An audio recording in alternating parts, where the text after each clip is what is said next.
Santo, ibigin mo ang inyong kapwa. Dahil ang Diyos na nasa langit, ang kapwa nasa tabi natin. So mga kapatid, when we make the sign of the cross, dapat maayos na ganito, no? Ang kaliwang kamay sa puso, tapos ang kanang kamay, kahit kaliwang, dapat kanang kamay. Subukan na. At ng anak sa puso, at ng Espiritu Santo. Ang iba naman, nakita niyo sa simbahan ko, slow motion, slow motion.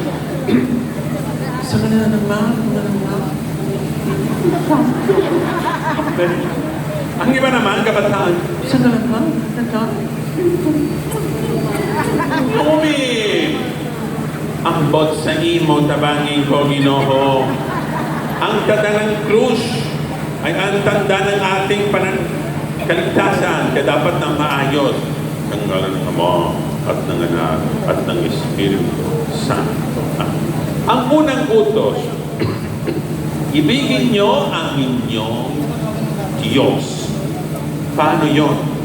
Sa pamamagitan ng magdarasal ng araw-araw at ng pagsisimba tuwing Linggo. unang sa lahat, tayo bilang Kristiyanong Katoliko dapat magdasal ng araw-araw ng maayos, ng may pananampalataya. Unfortunately, ang daming kabataan hindi marunong magdasal.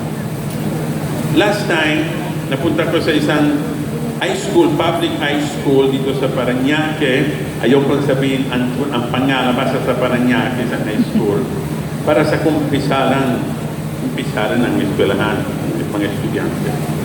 Di ba, sa pagkumpisal, okay, ano mga kasalanan mo, tapos, for your penance, sabi ko, para sa inyong penance, sabihin ninyo, 5 beses ang Ama namin.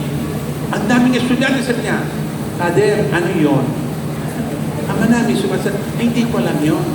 Walang Ama namin. Okay, sa 5 beses ng Aba Ginong Maria. Father, hindi ko alam. Hindi mo lang Aba Ginong Maria, hindi ko alam. O sige, 5 beses ng luwalhati sa Diyos. Hindi ko alam yan. High school students, ang daming. Ano pagdarasal na? Nalalaman mo. Father, ang alam ko, Sus Maria Jose. Sige, sabihin mo ng 10 beses, Sus Maria Jose. Ganito ang sitwasyon ng ating kabataan. Dapat magdasal tayo ng araw-araw. Kay Maria. Higit sa lahat, ang banal na rosaryo. So, ang dala ko kanina, asan? Ito na. Ang giveaway, kasi gusto ko pagdating sa bahay, may giveaway. Ito na ang giveaway. Okay, mga lala, mayroong brothers and sisters. Ito na. Ang pagdarasal ng Santo Rosario, dito sa front, yan ang picture ng Nuestra Señora de Peñafrancia. At sa loob, lahat ng misteryo, lahat ng pagdarasal ng Santo Rosario. Misteryo ng tuwa, misteryo ng apis, misteryo ng liwanag, may litania, may salve regina, may ama namin, may Aba Ginong Maria, kompleto na ito. Araw-araw, bilang Kristiyano Katoliko, magdasal tayo ng maayos ang Santo Rosario. Years ago, inayayaan ko sa Pasay Island para sa Novena Mass. Ang Novena Mass, alas 6 ng gabi. 5:55, so 5 minuto bagong simula ng misa. Nasa sacristy ako, nagbinis na ako. Pumasok ng 2 babae na matanda. Sabi niya, Father, before the Mass, may rosary. Sabi ko, mga nanay, pasensya lang po, pero tingnan mo, 5:55, alas 6 ang misa. Hindi na pwede na magdasal ng Santo Rosario sa loob ng 5 minuto lamang. Sagot nila, kaya namin yan. Kaya ka ba? O sige, subukan nyo. So, ang ginawa ng dalawang matatanda, isang mukhang dinosaur, ang iba Tyrannosaurus. Lumuhod sa pews, may hawak ng microphone, bandang kaliwa, bandang kanan, sabi ng isa, handa ka na ba? Handa na ako. Ready? Rum! Rum! Rum! Magimaya ka man, ipo po na grasya ang ginawa ng kami, sumasalang sa magampog, isama ka namin, sumasalang sa magampog kita, magampog, amen. 4 minutes and 59 seconds. Tapos na ang lahat ng misteryo ng Santo Rosario. May Salve Regina, may litania pa. Sabi ko, walang hiya kayong dalawa. Sabi ko, masaya ba kayo kung mamayang gabi? Si Mister, ang asawa nyo, he will tell you, love you, love you, love you, love you, love you, love you, love you, love you, love you, love you, parang sira ng DVD. Masaya ba kayo? Hindi, Father. Magkita, maldita ka, masaya ka ba? Inigong pagkita, inigong pagkita. Kung Ilocano ng asawa mo, ay, kita. Pero mas grabe kung ang asawa mo ay taga-Pangasinan. Meron kaming simbahan sa Pangasinan. Napunta ko doon sa misa. Pagkatapos ng misa, may lumapit sa akin isang babae na matanda, may edad na. Sabi niya, Father, inararo kita. Inararo kita? I-bulldozer ko ikaw! Father, inararo kita na ibig sabihin. Love you in Pangasinan. Grabe naman.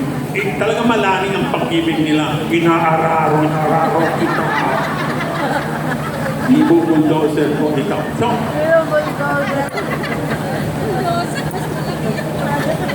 pagdating sa pag-ibig, pagdating sa pagmamahal, dapat maayos. So, sa susunod na araw, pinagalito ko 2 dinosaur, no? Sa susunod na araw, alas 6 ang misa, alas 3, nandiyan na sila. Saan? Pagkatara sila, sa ngalan ng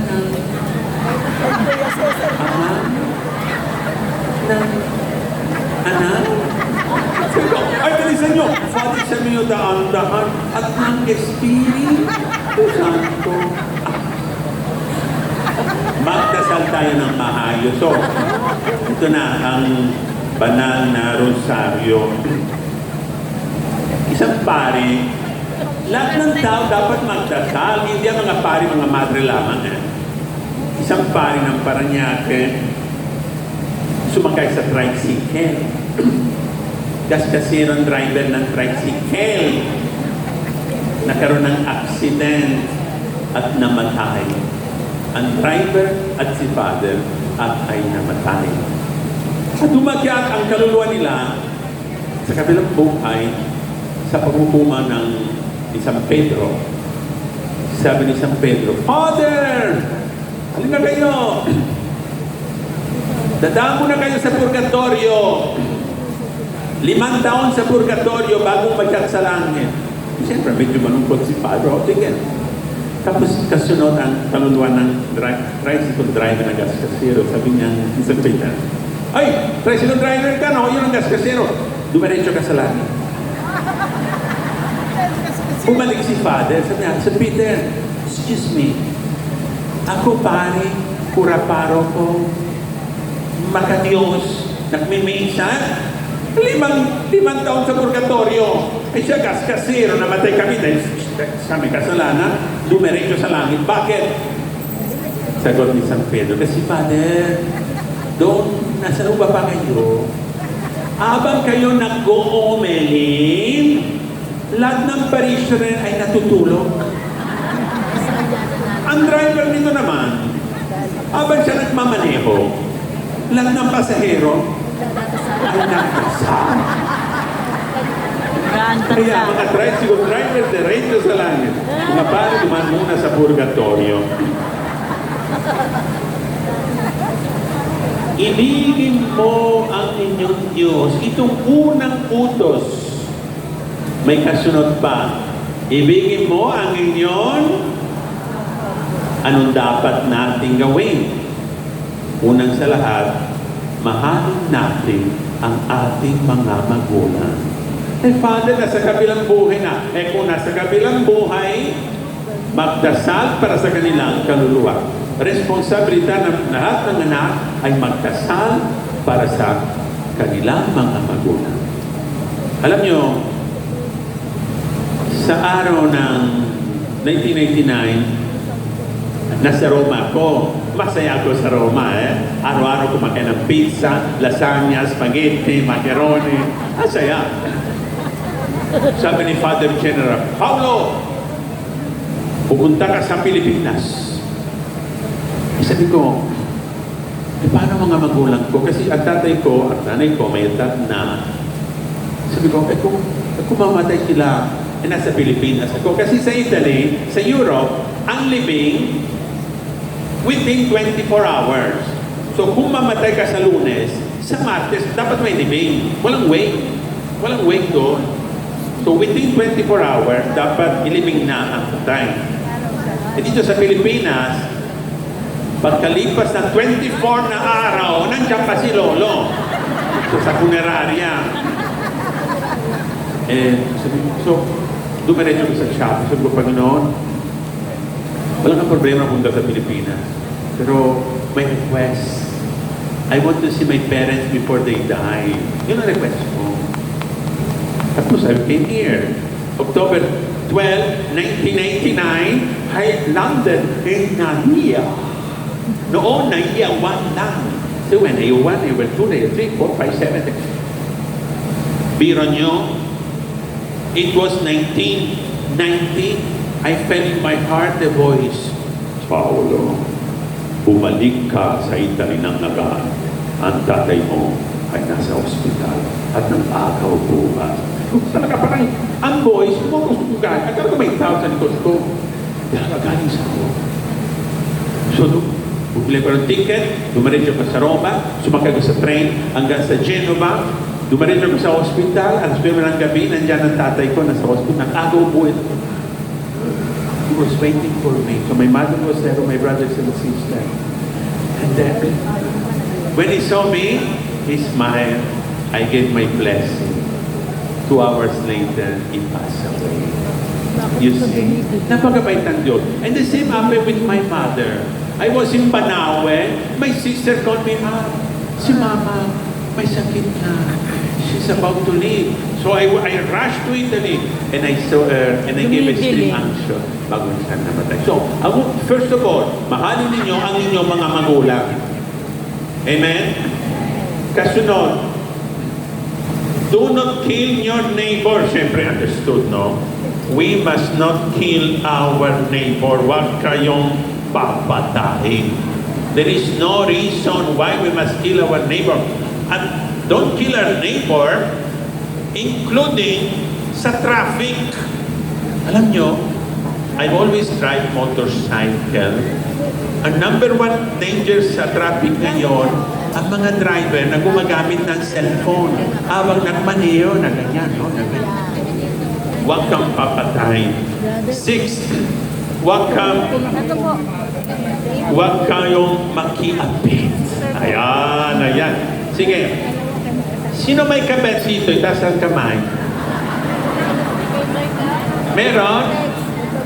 Sino may extramarital affair? Itaas ang kamay. Ay, huwag kayo magsinungaling, ha? Malaking kasalanan yun. Ay, wala na pala. So, if I love my wife, if I love my husband, I will never betray them. You know, I officiated many weddings. I'm a priest for 33 years. Halos 1,500 na kasal. And I was never the groom. And meron kong sekreto. I always tell the couple, if you want to love forever, pag-ising sa umaga, tanongin nyo sa bawat isa. So dapat mauna si Mr. Tuwing umaga, araw-araw. Pag-ising sa umaga, tanongin ni Mr. kay Mrs. Honey, anong pwede kong gawin ngayon para ikaw maging masaya? Ayan. Ganda, no? Sagot ni Mrs. Wala lang. Bigyan mo ako ng credit cards mo, masaya. May isang kapitbahay. Sabi niya, Father, ang asawa ko, si Mrs. ko, taga-Albay. Taga-Albay, Bicolana ba siya? Hindi. Sabi niya, taga-Albay. Taga-Albay. Kasi araw-araw, pag nakita niya sa internet yun ang Shopee at Lazada, sabi niya, Albay, Albay, Albay, taga-Albay ang asawa ko. I will buy. Mister, ask your wife, anong pwede kong gawin ngayon para ikaw maging masaya? Ito ang tunay ng pagmamahal Kristiyano. Anong pwede kong gawin para sa kapwa?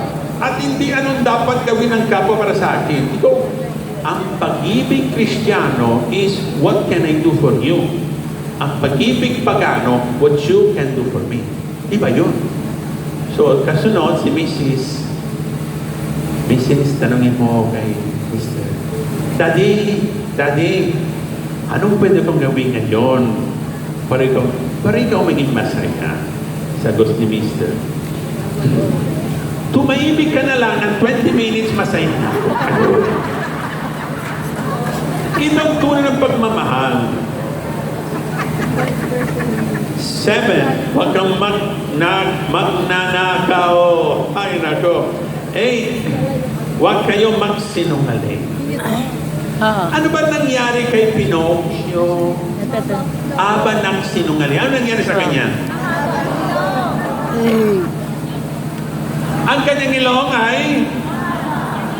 Kaya kung sino dito ay nagkaroon ang pinakamatangos ng ilong, siya ay pinagsinungaling sa lahat. Okay, palitan natin utos. Pinakamatangos ang ilong. Siya, si Papa. Huwag ninyong pagnaasahan ang asawa at pag-ari-ari ng inyong kapwa. That's in 9 and 10. So ito ang Christian love. Nandito tayo sa awa ng Diyos, sa lupa. How many more years we left, we do not know. Kahapon, pumasok ko sa Manila Memorial Park. Sabi ng guard, Father, araw-araw, dumaan ka sa gate ng Manila Memorial Park para sa misa. To guard, aba nakikita mo ako na pumasok sa gate na ito, na vertical mode, okay na. Pag makikita mo ako na ipinasok na horizontal mode, hindi okay. We can die any moment. Amen? Any moment. Ano nangyari sa obispo ng Tarlac 3 weeks ago? 67 years old lang. Aba naglaro ng basketball? Patay. Obispo yan. And John Paul I, 33 days after his election, aba natutulog, namatay. Sa seminary namin, our seminary is here. Walking distance. Gusto nyo, sige, invited kayong lahat sa seminary ko. May gate na malaki. Green, nakasulat sa gate. Buksan mong gate nito gamit ang inyong mga paa. Bakit? Kung may dala, paano ibuksan ang gate kung may dala? Siyempre, kung may dala, baha. So, in short, break something. Slow reaction. Parang ano kayo, chairman? Sa mga chairman, wala sa itong humor talaga. So, sa seminary namin, it was the day after Christmas. We invited the Franciscan conventuals to play football. And habang sila naglaro, ako rin naglaro noon, si Fra Pietro, 57 years old, he kicked the ball, ako na stroke, he died. Namatay, nang bigla, kasakit. Mula noon, ang mga Franciscan ayaw maglaro sa seminary namin siya.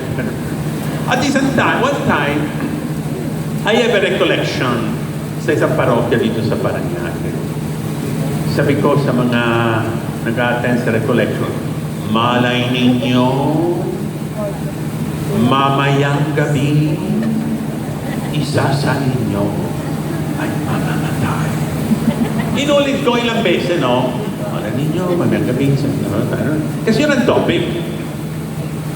Alas 9, tapos na recollection. 11 o'clock, may tumawag sa akin, ang parish priest. Paulo! Totoo ba sinabi mo kanina sa mga parokyano ko, mo ninyo, mamayang gabi? Oh, opo, bakit? Nangyari na. It was a minister of Holy Communion. Nag-attend siya sa recollection, pagdating sa bahay, stroke, death. Mula noon, they never invite me again in death. Takot sa akin. Sige, subukan po natin dito. O mga Exxon, mga kapatid na tagal Shaddai, malay ninyo, Walang mangyayari. mamayang gabi, Jesus name. takot pa kayo? Ay, hindi. Pagnoon, hindi sila takot. Handa na. Jesus name. We must be ready. I finish. So, okay na. Did you receive this? Meron na? Okay. You remember to pray also for the sons of Holy Mary. So to finish, paano ka magiging handa? It's very simple. I'm going to share now, yun ang sekreto ng holiness. Paano magiging handa? Madali na yan. Magiging santo ako kung magiging santo ako ngayon. Sabay-sabay. Magiging santo ako kung magiging santo ako Ngayon. Ang salita ng Diyos ay parating ngayon. Ang salita ng demonyo ay bukas na na. Kailan dapat ibalik sa Panginoon? Ngayon. Kailan dapat magdasal ng maayos? Ngayon. Kailan dapat forgive our enemies? Ngayon. Kailan dapat ka mamamatay? Bukas na na. Yun ang problema ng mga Kristiyanong Katoliko. Ang procrastination. Sige, sabi ko naman, dapat magpumpisa ko dahil makasalan na ako. Sige, bukas na lang. Huwag mo sabihin bukas, sabihin ngayon. Ang kapitbahay namin, naninigarilyo 2 pakete sa isang araw. Tuwing, kapag dumadaan ko sa bahay ng harap ng bahay niya, sabi ko, Sir, itigil mo yan. Kung hindi magkaroon ng lung cancer at mamamatay. Ang sagot niya parati, Father, tama, bukas na lang, ititigil mo bukas. At kinabukasan, bukas, namatay sa lung cancer. Tapos I was invited in Holy Trinity para sa funeral mass. Here is the coffin. Sa loob, ang kapitbahay ko na namatay. Ang kamay niya, imbes na ganito.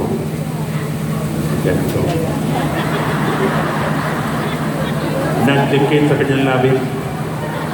Anong problema niya? Bukas. Ang tamang sagot ay so to finish. Ito ang tunay ng Christian love. To ask, what can I do for you and not what you must do for me? Magiging santo ako kung magiging santo ako. Ngayon. Purihin natin ang Diyos ngayon at magpakailanman sa ngalan ng Ama at ng Anak at ng Espiritu Santo. Ayun ba yan? Video. Ano, ipopost ko. Ipopost ko pa tayo. Hindi na. So, praise the Lord. Muli at palakpakan muli natin ng malakas sa ating Panginoong Yahweh El Shaddai. At maraming salamat po, Reverend Father Paulo Pirlo, para sa napakagandang mensahe, patungkol sa Christian love. Ayan, sabihin nga po natin sa katabi natin, kapatid, I love you with the love of the Lord. Ayan, salamat sa Panginoon. Tunay po mga kapatid, ito po ang napakagandang mensahe para sa atin. Ang tayo po ay umibig sa Diyos at umibig sa ating kapwa. At ang Christian love, sabi nga ni Father Paulo, ay hindi what you can do for me, kundi what can I do for you. Ayan. So palagi nating mahalin ang ating kapwa at isama sila sa ating pong pananalangin. Ayan. At tayo po sa hapon po na ito, ay magtutuloy-tuloy na at ating pong ihanda ang ating mga sarili para sa pagdiriwang po ng banal na misa. At bilang bahagi po ng ating pong paghahanda, tayo pong muli ay sasamba, magpupuri at aawit sa ating pong Panginoon. Sabihin mo nga sa katabi mo, kapatid, excited ka na ba na magpuri sa Panginoon? Ano po ang sagot? Ang lahat po ng mga excited ay tumatayo na. At habang tumatayo, pumapalakpak at sumisigaw para sa Panginoon. Praise the Lord. At sa mga sandali po ito, tayo ay sasamahan sa pagpupuri at pagsamba ng ating mga kapatid. Ewan ko. The El Shaddai Gospel Hindi ko Music alam. Ministry. So ito po ay paghahanda natin para sa banal na misa. Purihin at palakpakan muli natin ang ating Panginoon. Praise the Alisin Lord. ko. Hallelujah. Alisin ko. Malakas na papuri para sa ating Diyos. Mga anak ng Diyos na naglagas ng kagalakan sa Panginoon at ginanay ang kanyang buhay. Amen? Ang nagiging desire ng ating puso ay ang magkaroon tayo ng kagalakan na nagbubuhat sa Panginoon. Kasi po, kapag ang kagalakan